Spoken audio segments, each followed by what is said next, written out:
এই মানব শক্তির মর্যাদা দিতে হবে।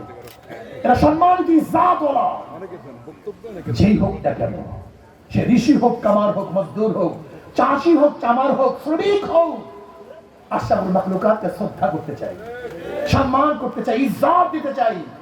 বিশ্বাস করেন, আমার মনে চায় বাংলাদেশের প্রত্যেক নাগরিক যখন সম্মানিত হবে, ইজ্জতওয়ালা হবে, তখনই আমাদের আন্দোলন সাকসেস হবে, আমাদের আন্দোলন কামিয়াব হবে। 91 থেকে 2001 পর্যন্ত, 2006 পর্যন্ত দেশকে দুর্নীতিতে 5 বার চ্যাম্পিয়ন করছে। কয়বার?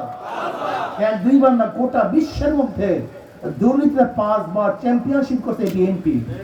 আর আগামীতে যদি আল্লাহ না করুক, জানি না, আমার বিশ্বাস হয় না জনগণ তাদেরকে ভোট দেবে। কোন চাঁদাবাজ, গুন্ডা, বদমাশ, মাস্তান এবং ধর্ষককে জনগণ ভোট দেবে আমার বিশ্বাস হয় না। যাদের মাথার মধ্যে ঘিলু আছে, যাদের মাথার মধ্যে ঘিলু নাই, আরে পাগল তো যা ইচ্ছা তাই করতে পারে, সেটা ভিন্ন কথা। কিন্তু যাদের বিবেক আছে, বুদ্ধি আছে, চক্ষু আছে, তারা কোনো অবস্থাতেই, যারা ক্ষমতায় যায় নাই সেই অবস্থায় এই যদি যায়,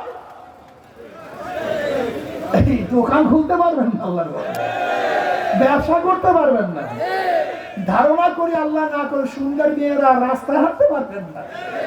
আর হিন্দুদের অবস্থা কি হয় আল্লাহ কি ভালো জানে, জানি না। আগামীতে সমৃদ্ধ ইসলামী জোটগুলি ঐক্যবদ্ধ ভাবে যদি একটা বাক্স দিতে পারি, তাহলে শিয়া ওই দেশ থেকে পালাতে বাধ্য হবে।